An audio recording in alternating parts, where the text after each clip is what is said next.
Halo, assalamualaikum, bertemu lagi dengan saya di channel Min Zahra. Untuk video kali ini saya akan membawakan kisah yang berjudul Misteri Pendakian Gunung Lawu pada Malam 1 Suro.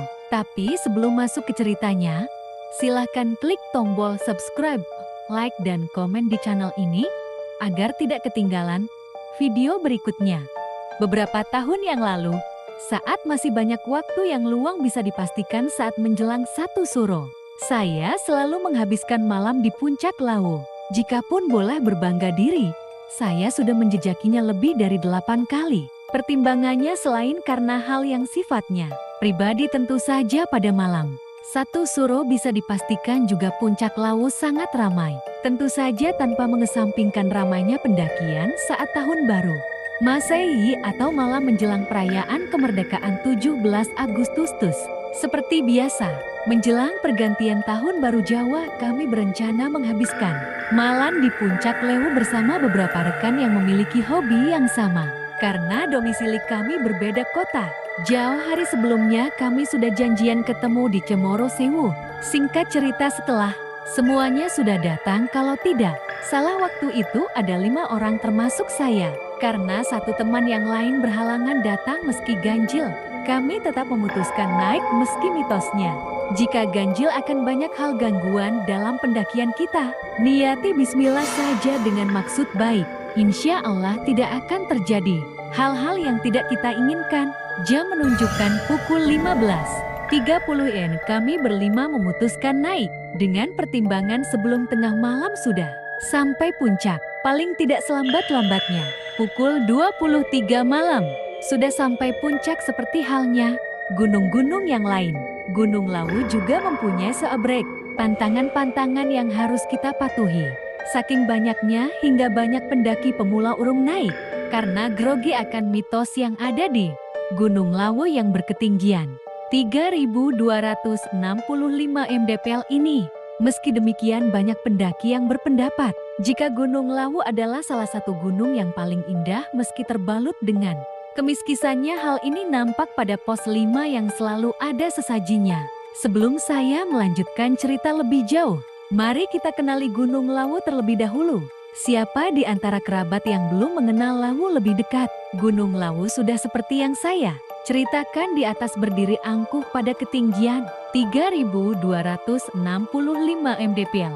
Ini sudah cukup membuat kita menggigil, terlebih pada musim kemarau. Tentang letaknya, Gunung Lawu berada di Kabupaten Magetan, Jawa Timur dan Kabupaten Karanganyar, Jawa Tengah. Artinya Gunung Lawu ini berada seakan sebagai pembatas 2 provinsi Jawa Timur dan Jawa Tengah. Berbeda dengan Gunung Merapi yang kesohoran itu, yang termasuk gunung yang aktif dan seringkali bergejolak. Gunung Lawu termasuk gunung yang masuk atau istirahat. Artinya Gunung Lawu sebenarnya gunung dalam kategori berapi karena dalam catatan bersejarahnya diperkirakan pernah meletus terakhir kalinya pada medio 28 November tahun 1885, yang kemudian tidak atau belum aktif lagi hingga kini. Gunung Lawu memiliki 3 puncak, Puncak Hargo Dalem, Hargo Dumiling, dan Hargo Dumilah. Yang terakhir adalah puncak tertinggi. Gunung Lawu menyimpan misteri pada masing-masing dari 3 puncak utamanya dan menjadi tempat yang dimitoskan sebagai tempat sakral di tanah Jawa. Harga Dalem diyakini sebagai tempat pamuksan Prabu Brawijaya Pamungkas. Harga Domiling diyakini sebagai tempat pamoksan Ki Sabdopalon. Dan Harga Dumilah merupakan tempat yang penuh misteri yang sering dipergunakan sebagai ajang menjadi kemampuan olah batin dan meditasi baik. Demikian sekilas tentang Gunung Lawu. Sekarang kita kembali pada cerita mistis seperti maksud dari cerita ini. Seperti juga sudah saya narasikan di atas, hampir setiap gunung mempunyai pantangan-pantangannya sendiri. Percaya tidak percaya, toh tidak ada larangan kalau kita melanggarnya. Namun demikian, sebagai seorang pendaki atau penjelajah yang baik tentu akan menghormati itu semua. Serasional apapun pemikirannya alam dengan segala keindahan dan kemistriannya, dan hal ini juga berlaku pada Gunung Lawu. Seperti misalnya saat mendaki Gunung Lawu ada pantangan yang tidak tertulis untuk tidak mengeluh apalagi mengeluarkan ucapan-ucapan yang bernada kotor. Sejauh pengalaman, perasaan ini timbul di tengah-tengah perjalanan. Bisa jeti karena efek kelelahan atau keinginan untuk lekas sampai puncak. Dan satu lagi yang tidak kalah penting saat mendaki Gunung Lawu. Ini jangan sekali-kali mengganggu burung jalak gading yang memang sering mengikuti para pendaki. Jalak gading ini adalah jelmaan salah satu penguasaan Gunung Lawu, dan hal ini juga dialami salah satu teman saya saat di pintu masuk saat akan memulai pendakian. Meski dengan nada bercanda, dia menyuruh kami jalan duluan dan dengan entengnya mengatakan, "Lah itu seperti rumah baginya." Hal ini sangat dimaklumi karena di antara kami dan yang lainnya dia memang lebih sering naik ke Gunung Lawu dibanding kami. Begitu sampai di pos 1 kami berlima beristirahat waktu sudah menjelang maghrib, kami disambut oleh jalak gading yang bertengger di ranting semak tak jauh dari pos 1 tempat kami istirahat. Melihat ada jalan gading, saya menyapanya dan memang begitulah adabnya saat bertemu jalak gading ini saat mendaki Lawu. Ada sedikit keanehan di sini. Biasanya dengan saya pancing dengan makanan jalak gading itu mau memakannya. Tapi kali ini tidak, malah cuman melihat dengan sorot mata tajam dan tidak lama kemudian terbang. Setelah sebagian dari kami salat maghrib, kami meneruskan perjalanan. Keanehan-keanehan mulai menyertai perjalanan kami. Bermulalah sampai pos 2 kami mendengar omen harimau. Hal ini sudah tidak masuk akal. Bukankah harimau Jawa telah lama punah? Kami hanya saling pandang dan mengucapkan salam atas kehadiran suara yang tak lazim itu.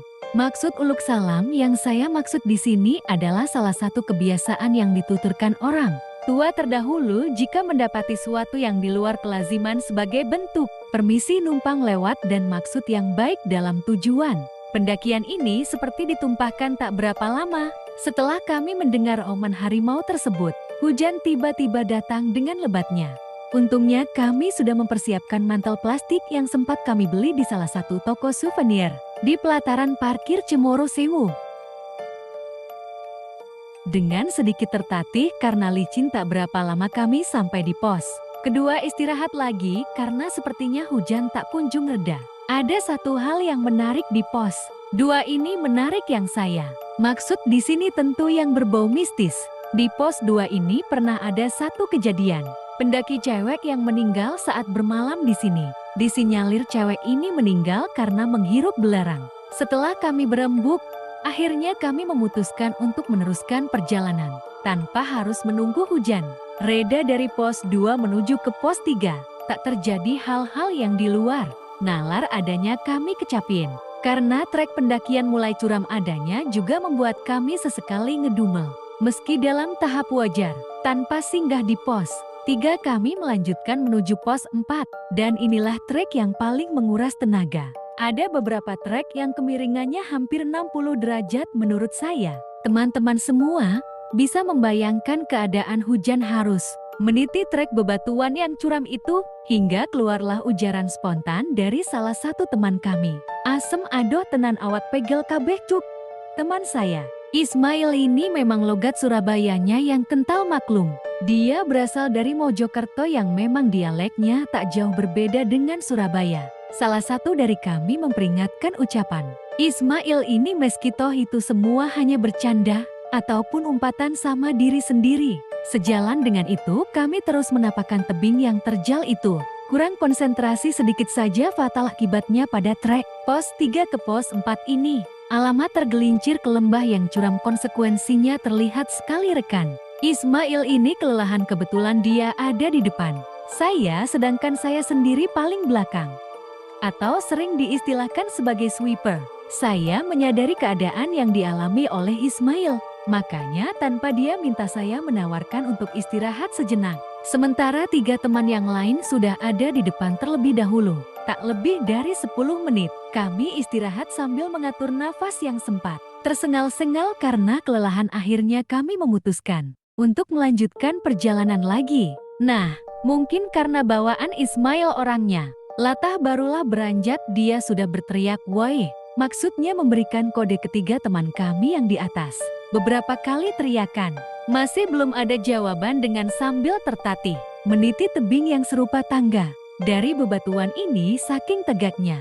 Belumlah 10 meter kami berjalan dari teriakan Ismail yang terakhir, bukannya Sahutan balasan dari ketiga teman kami melainkan suara cekikikan dari dua perempuan. Mendapati hal demikian tanpa dikomando, kami langsung berhenti dan saling pandang. Seakan sama-sama meyakinkan bahwa kami berdua mendengar hal yang sama. Suara di atas kami itu kembali berulang, yang sepertinya seorang gadis dan seseorang lagi masih kecil. Kang krungu swara wedokra, Ismail memastikan sambil menatap saya. Jawab hanya mengangguk sambil memberikan kode yang merujuk maksud. Dua orang bisa jadi ini serupa kuntilanak atau sejenisnya. Gumam saya dalam hati. Sambil terus mendaki, sampailah kami pada dataran yang agak landai. Penuh ilalang sedikit lega, karena tanjakan yang menguras tenaga ini terlampaui. Saya yang kebetulan memegang senter, memastikan keberadaan suara perempuan yang sempat kami dengar di bawah barusan saya. Yakin mendengar suaranya dari tempat inilah kemungkinan sumbernya. Nihil, tidak saya mendapati apapun selain jurang di sisi kiri kami dan ilalang yang basah oleh hujan yang masih menyisakan. Rina lembutnya setelah memastikan tidak ada siapa-siapa selain kami berdua dan rupa-rupanya. Rasa jengkel Ismail pun nular kepada saya. Pun dengan gumaman saya juga ngedumel atas kejadian tersebut. Belumlah ngedumel itu sampai pada ujungnya lagi-lagi kami dikejutkan oleh suara cekikikan persis seperti yang pertama, namun kali ini sumbernya suara pada jurang sisi kiri kami. Sambil terus berjalan saya hanya menimpali suara tersebut, ketawalah sampai puas. Maaf, kali ini kami sibuk cari teman ketawa sama yang lain saja. Siapa tahu ada. Ya, meskipun ini ngedumelan yang bisa jadi mereka tidak mendengar, tapi setidaknya cukup memuaskan saya atas gangguan-gangguan mereka sambil terus berjalan menuju pos 4 yang kira-kira 40 menit dari tempat kami istirahat yang lantas mendengar suara cekikikan. Sampailah kami di pos 4, terlihat banyak orang dan tenda-tenda. Dari pendaki lain titik kami belum mendapati 3 rekan kami yang lainnya. Anggaplah kami waktu itu kemungkinan mereka langsung menuju pos 5 kami istirahat sejenak sambil menghisap rokok untuk mengusir gigilnya malam yang semakin menua. Karena sedikit landai dan hujan pun sudah reda, perjalanan ke pos 5 ini relatif tidak menguras tenaga. Hanya saya merasa ada yang mengikuti perjalanan ke pos 5 tersebut. Namun sejauh hingga sampai ke pos 5 tidak terjadi hal-hal yang ganjil selain hanya ada beberapa batu di sepanjang jalan yang banyak sesaji sama seperti di pos 4. Kami tidak mendapati ketiga rekan seperjalanan kami di pos 5 ini menghubungi mereka via HP, jelas tidak mungkin karena di atas ketinggian ini tidak ada signal. Jangan tanya pakai hati, kami tidak membawa itu semua. Itulah kekurangan kami hingga di kemudian hari ini menjadi pengalaman, dan selanjutnya saat mendaki kami selalu mempersiapkannya sebagai bekal yang penting karena kami tidak mendapati mereka dan sudah mencarinya di sekitaran tempat tersebut tidak ada keberadaan mereka, maka kami memutuskan mendirikan tenda tak jauh dari tenda-tenda pendaki yang lebih dulu sampai di pos 5 ini sambil harap-harap cemas memikirkan ketiga rekan kami yang belum kami ketahui keberadaannya. Tak banyak yang bisa kami lakukan malam itu selain pasrah dan tentu saja tak lepas dari doa semoga mereka tak terjadi hal-hal yang buruk yang menimpa mereka. Tak terasa waktu terus berjalan dan mungkin karena saking capeknya hingga saat kami saling dia saya mendapati malah Ismail sudah tidur karena tidak ada teman untuk berbincang. Saya memutuskan untuk ikut rebahan di tenda. Belumlah saya terlelap, saya dikejutkan oleh suara perempuan yang sedang berbincang. Ketika saya intip dari dalam tenda tak jauh dari tenda kami, berdua ada 2 orang gadis yang sedang duduk-duduk. Mungkin yang satu tak lebih dari 15 tahun, sedangkan yang satunya mungkin seumuran anak TK. Mendapati hal demikian kemudian saya membangunkan Ismail sambil mencari santer. Saking kagetnya barangkali saat saya membangunkan Ismail malah merancau, tak arah nyawanya belum genap orang.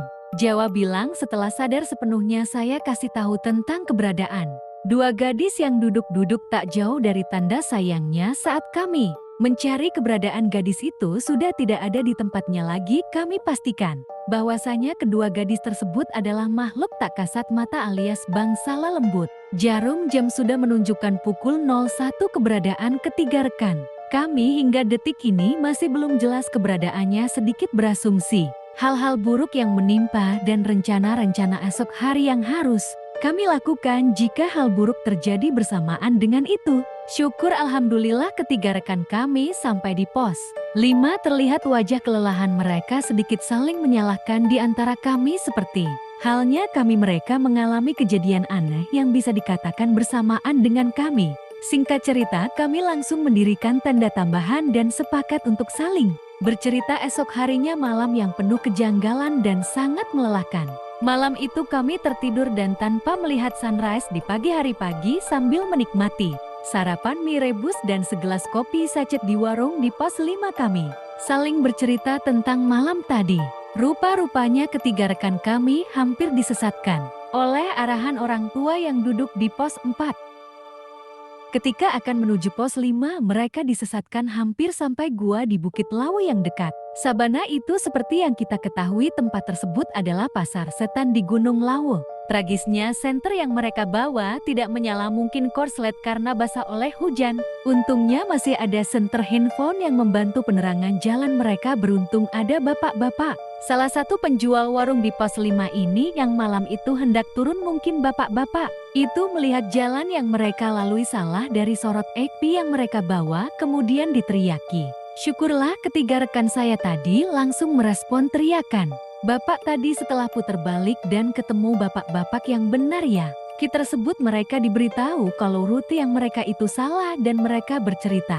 Seperti yang saya bacakan di atas barulah mereka sadar bahwa di antara mereka bukan sekali dua kali mendaki laut itulah alam dengan segala keunikan dan kemisteriusannya. Tidak ada jaminan meski berpengalaman lantas segalanya baik-baik saja meski. Dalam banyak hal pengalaman sangatlah membantu. Akhir kata sekian dulu tulisan yang lumayan panjang ini, semoga para pendengar terhibur bagi teman-teman sekalian. Dan dapatkan hikmahnya, tulis di kolom komentar tentang pendapat cerita yang saya bacakan barusan. Jangan lupa di subscribe ya, terima kasih.